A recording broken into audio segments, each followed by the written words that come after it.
बे समाव नोंथांमोननि गेजेराव मोनसे सोमोनांथाव खौरां लानानै फैदों जाय खौरांखौ नोंथांमोना नायोब्ला फोथायनो गोब्राब मोनगोन नाथाय सैथोआ बेनो जों नोंथांमोननि गेजेराव पेट्रल डिजेलनि बेसेननि मोनसे खौरां लानानै फैदों गंसे हादराव पेट्रलनि बेसेना 34 फैसा बबे हादराव बेसेबां पेट्रलनि बेसेना बेखौ नोंथांमोननो जों खोन्थालांगासिनो दं गंसे हादराव 34 फैसायावनो मोननो हायो 1 लिटार पेट्रल नंगौ गंसे हादराव 34 फैसायावनो पेट्रल मोननो हायो वेनेजुएलाव पेट्रलनि बेसेना लिटाराव 34 फैसा नंगौ वेनेजुएलाव लिटारसेयाव 34 फैसायावनो पेट्रल मोननो हायो इरानाव पेट्रलनि बेसेना लिटाराव 2.37 रां नंगौ 2.37 रांजोंनो पेट्रल मोननो हायो लिबियायाव पेट्रलनि बेसेना लिटाराव 2.56 रां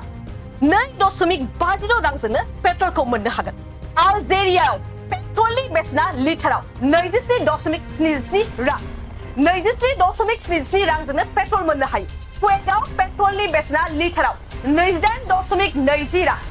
कुवेतआव पेट्रलनि बेसेना 28.20 रां इजिप्टआव पेट्रलनि बेसेना लिटाराव 30.84 रां 30.84 रांजों पेट्रल मोननो हागोन अंगोलायाव पेट्रलनि बेसेना लिटाराव 30 रां अंगोलायाव 30 रांजों पेट्रलखौ मोननो हागोन भुटानाव पेट्रलनि बेसेना लिटाराव 74.70 रां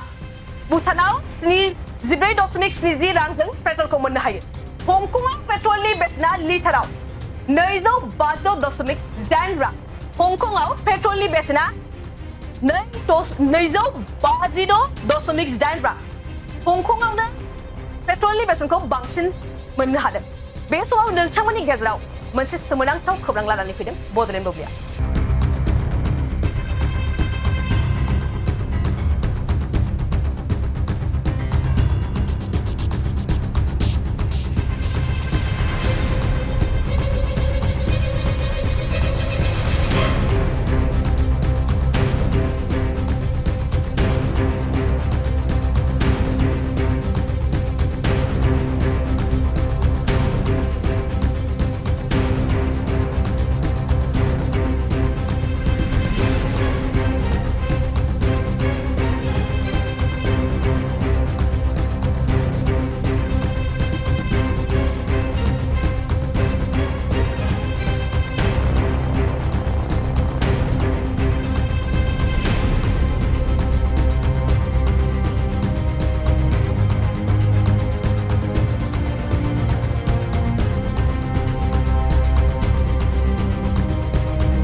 बङाइगाव मेरिडियान किया मटर शोरूमा नोंथांमोननि थाखाय लानानै फैदों बाम्पार अफार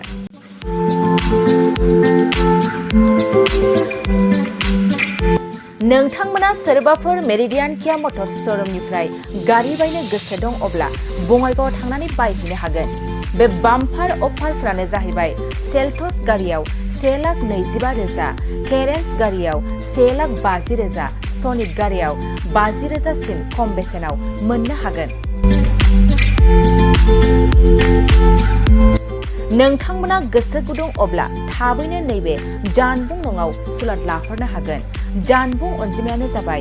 0629 213 4455